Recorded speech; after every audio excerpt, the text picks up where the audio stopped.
system-level controls. They are just HTML and JavaScript.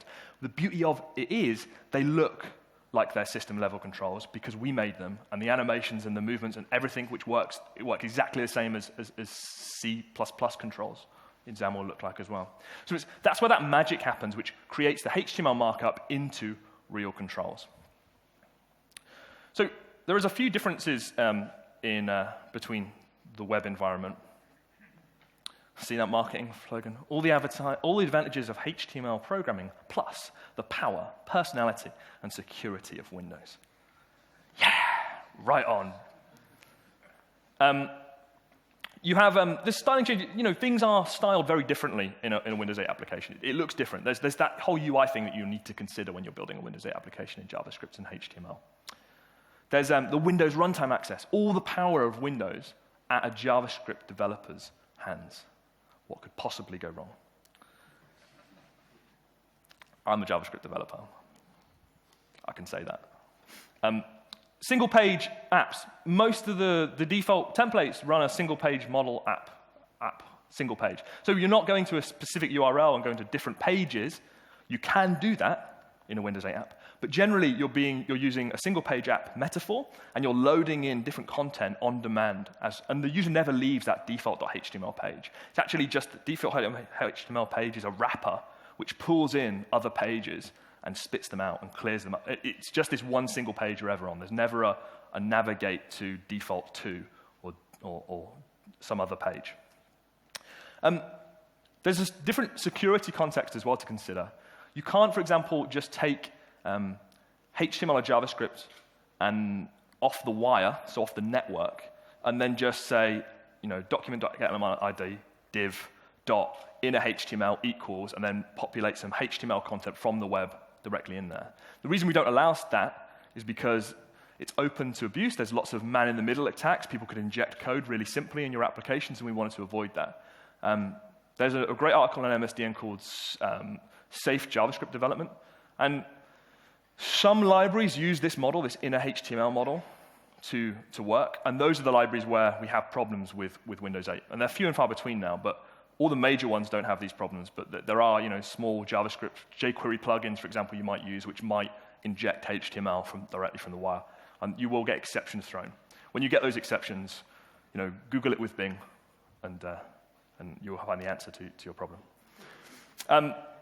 Again, you're in IE 11, which is interesting because most people building JavaScript HTML applications are going cross-platform. That's why they choose HTML and JavaScript. However, there are lots of people building for Windows 8 in JavaScript who are not going cross-platform. And for them, it's kind of cool because you're literally developing for one SDK. And that's a complete revelation. When I only had to build a JavaScript application which ran in one type of browser, and I could know up front what that browser was, it was like, it's like IE 6 days, which were horrible, right? But it was a nice development experience when you didn't have to test around 3,000 different browsers. Now, of course, if you want to go cross-platform with this stuff, you're going to need to test and make sure you're building to web standards. But it's important to remember that you could build this stuff, just with one. At least you could build this stuff and just test it in one browser and know that that's the only place it's ever going to be used. And the other thing is, most web developers don't ever consider offline.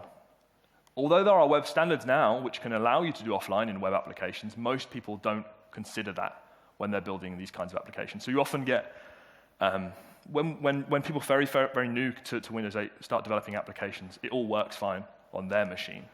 Then they try and put it in the store and they'll get bad reviews because most people, when they're using these applications, are doing so offline, are doing it without network connectivity, and you have to consider those edge cases. The good thing is, it's very difficult in a browser to sometimes, there are some good APIs for working offline, but they have their limits. This is when Win.js comes into play. It can really help you understand, well, what's the connectivity currently like? You can find out things not just if they've got internet connection, but are they paying for that internet connection, which might be an important thing. Should I, if they're on data roaming like I am at the moment, because I'm not in the UK, should the application actually be going out to the web server and fetching new data? Because it's costing me, £10 a meg or whatever ridiculous money they want to charge me this month. So you can tell a lot about the network stack from Windows, and you have that power with JavaScript, which is really nice. So we'll do a file new hub app. So there's a number of templates in which you can choose when you're starting up, say, Visual Studio. One of the nicer ones is the hub template. And this is the template or a similar style of application that they use in that finance application or the Xbox application or the news application when it starts up. So going to Visual Studio, I use Ultimate 2013, but you can use the free 2013 Express tools, which are completely free. And for Windows 8 development, there's absolutely no difference. So I create my applications, give it a name. Basel app. I could create it in C#, but I'm not going to do that. I'm going to go into JavaScript. Go to Windows Store. So I've got a grid blank. I'm going to choose the hub app. It's a 3-page product for Windows Store applications, and I'm going to press OK. And it's going to create me a hub app. And it's like a default kind of template. It gives me a number of things straight out of the box. There's a CSS folder, an images folder, a JavaScript folder, a pages folder, and a strings folder. This is arbitrary. You could have any structure you wanted. But this is just what they choose. In the references, you'll see there's a reference to the Windows library for JavaScript 2. And that contains those CSS files and the JS files which I was talking about. You can look at them. They're completely open to be used. Go into default.html. And you'll see there's a content host. This is how we do the single-page app metaphor in Windows applications. And what it says is, start the page, the hub page. That's the first thing it's going to load into the little frame in this single-page application. So if I go to the hub page, I have some stuff. And there's a little piece of text here called Bazel app. I'm going to change that to Bazel information. And I'm going to press F5 on the local machine. And what will happen is the hub app, the template, and the only modification I've made is Bazel information is now above this beautiful gray color. Lovely gray. It's like being in Visual Studio, isn't it? So you have lots of different sections. It's just temporary data. It's just got lots of random ipsum lorem data. We can do the same thing in Blend. We can do a file new project in Blend because Blend is a tool which XAML people will be familiar with, but now has a full HTML support as well. And actually, it's very, very good when you're dealing with large, very complex HTML UIs, specifically if they are built using Win.js and the Win UI controls. So it's part of Visual Studio, and it's kind of the place where you go to build your UI for Windows 8 applications. So we're going to Blend, and we choose New Project. Windows Store application. Again, I've got the same options. Click on Hub App, give it a name.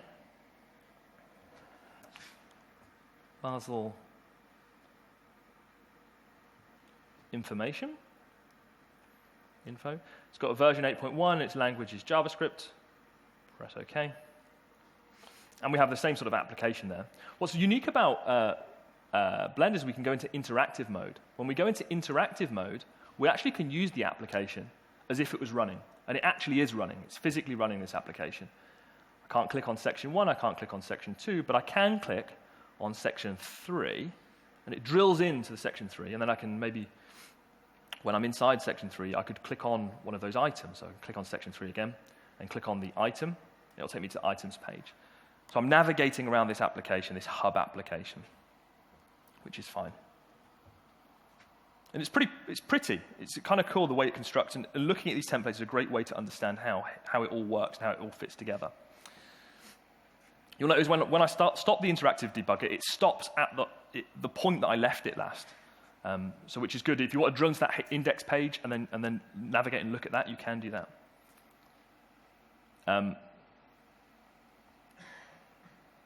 So that's your HTML and JavaScript application, and that interactive mode is really powerful.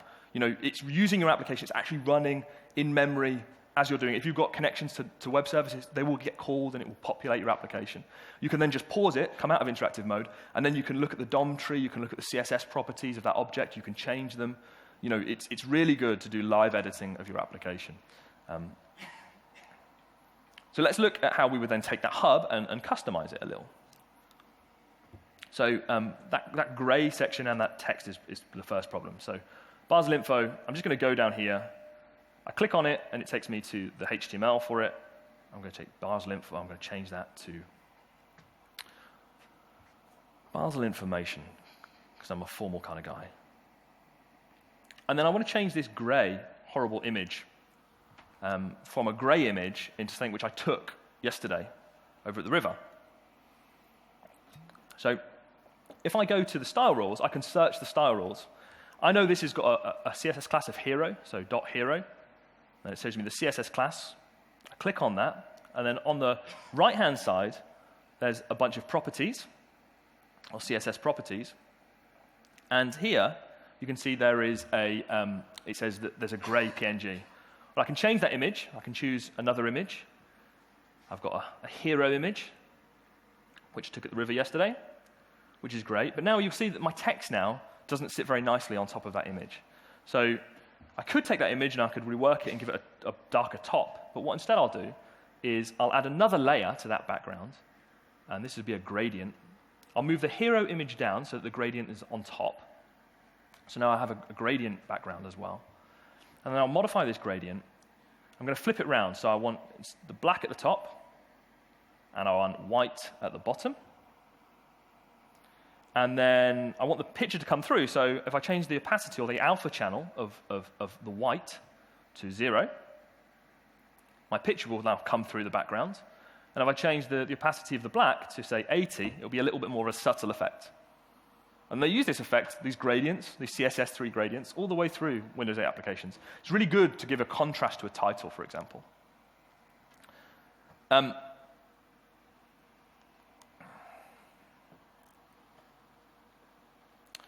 each of those different hubs, the hub template, has lots of different sections. So let's go and customize those sections and put some real data in that section. So I go to the live DOM, and like I did with the CSS thing, I can search for section, and here are all my hub sections. I'm going to select all of these and delete them. And now that leaves me with a blank application. Well, it's got one hub section, which is the first bit with the image. And I'm going to add my own hub section. So I can go to Assets, and a hub section is actually a Windows control. So if I click Section, go to Hub Section, double-click on that, and it's going to add it to my application, to my hub. So I've got, you see, a section with two hub sections. Now, if I go into this hub section and I look at its properties over here, I want to change those that header value from undefined to something.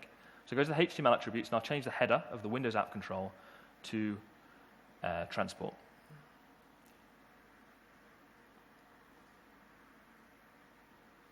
And I'm going to make this a static header. You'll see if I'm toggling that static button, it makes it active or inactive. It just puts that little arrow there, which indicates to a user that I could interact with it. What I'll do now is just add an image to that hub section as well. So for this image, I'm going to add a picture of the transport system here. And you'll see that that image is huge, which is not what I want. What I want is to be able to take that image and zoom in on it. And there's a new CSS property called ms content-zoom, and I add a zoom thing to it, and ms scroll none, and ms content limit 100 to 600%. And I give that image a width of, say, 450 pixels. And I go to the CSS properties, and I'll do it a different way. I'll do it through the property setter now. And I want to set a property called overflow. So I can go type overflow, and it shows me the property below it. And actually, I can actually press : auto, and press enter, and it will actually automatically populate those properties for me. And now I've got the transport map. But because I've added those CSS properties, it's now zoomable. So I can zoom around this with pinch to zoom. And just by applying a CSS property to the element, which is really nice.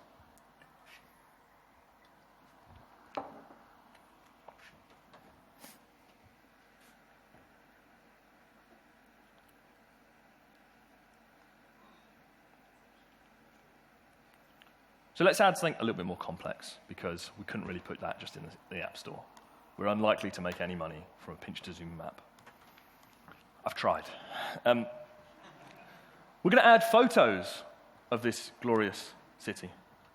And we're going to use a library which I already have from an existing project called Flickr Searcher.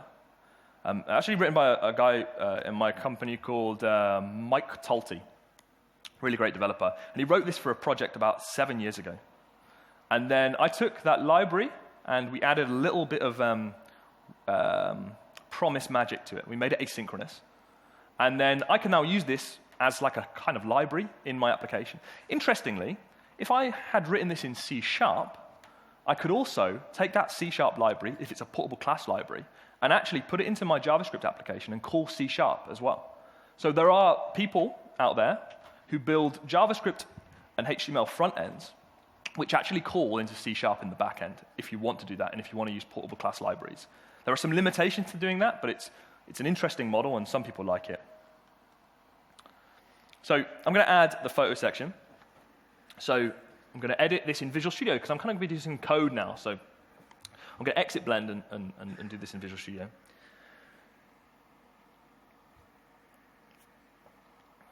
So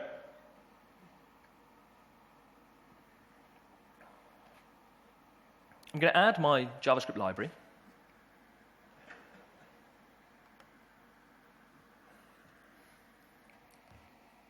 flickersearcher.js.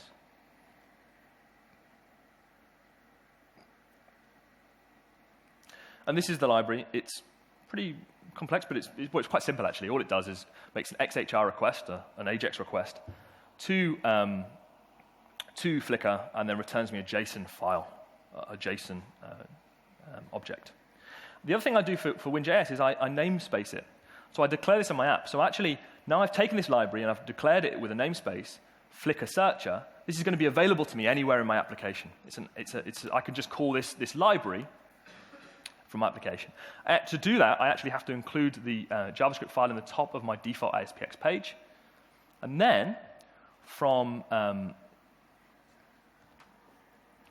Hub.js, I can start adding in the concept of this photo section. So I'm going to use a template which is just some HTML and JavaScript, just some HTML and CSS, which adds a few nice pictures to the hub menu. So the hub menu is not interactive; it's just got some static pictures. And the header on this one has been set to it's not a static header. So when I click on it, it will take me to the item section. So what I'm going to do is now add that function, that search Flickr function. So search Flickr. I pass in a list view and a search term to it, and it calls this search Flickr library. It gets my results, and then when that's done, promise.done, it's going to call this function, which binds the list view control, which is on the form, with the data. So all I need to do is, over here, somewhere when my application's ready, at the bottom, I'm going to search Flickr for Basel. I'm going to pass in the list view to that function that I've just created. So I'm just going to remove all this code, which is code in the template. I'm just going to comment it out. And there's another piece of code on the unload function, which I'm just going to comment out as well. I don't need it for the purposes of this demonstration. So now I can run this up on my local machine. And hopefully now I should be communicating with Flickr. So I'll go to the photo section. I click on Photos. It goes to Flickr, and it comes back with some ugly text. I've not really sorted out how it's going to display on the UI, so it just does a guess with what's there already, these element items. It has a guess at how it could construct the UI based upon the template which currently exists there. So let's look at item bounding. Now we've got all the data. The data's coming back. We've seen that, and the list is there. Now, how do we make that UI a little bit prettier? Well, we use a thing called item binding.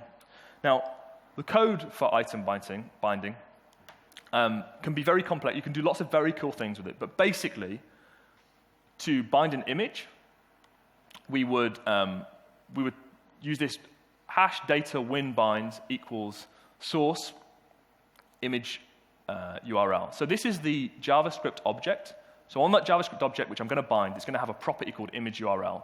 It's going to bind that to the source of this particular image. So again, this is all happening magically on that process all function. It's just magically binding this stuff up together. This one here, I've got a div, and I'm using attach the text content to the title element, which I'm going to throw at this template. And you can do very complex things, like you can even win-bind CSS properties like background image. And we can even use converters. So this is a converter, which just happens to be a JavaScript function.